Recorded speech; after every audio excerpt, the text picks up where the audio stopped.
making summer pudding. We've got some strawberries that are just past their best. So we are going to cut their bottoms off and put them in a saucepan. I also had some blueberries. I've added them. We're on the stove and I'm adding a tiny amount of sugar. So it's all simmered down and look how juicy it's got. Doesn't that look nice? I'm going to let it cool a bit. So we're going to make a summer pudding. And you used crustless bread and some spare juice that came out. Now, it may seem odd to associate bread as a dessert, but by the time the sweetened fruit soaks into it, it almost ceases to become bread. It just becomes a casing, soaks up all the goodies. You don't do this on the day you're going to eat it.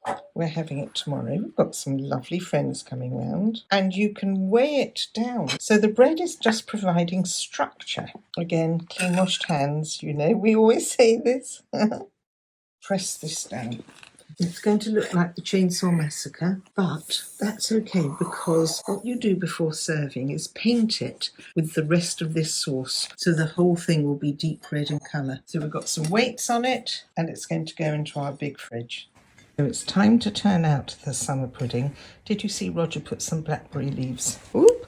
Up in the air, over. I missed that. You're going to have to give me advance notice if you do that. So we've got extra juices to paint this with so it all turns a lovely fruity colour. I promise it does not taste of bread in the slightest at this stage. It's a transformation. So here it is, ready to serve. Oh, extra sauce. Thank you, Roger. I'm going in.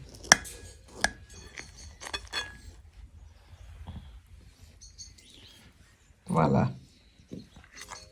Thank you.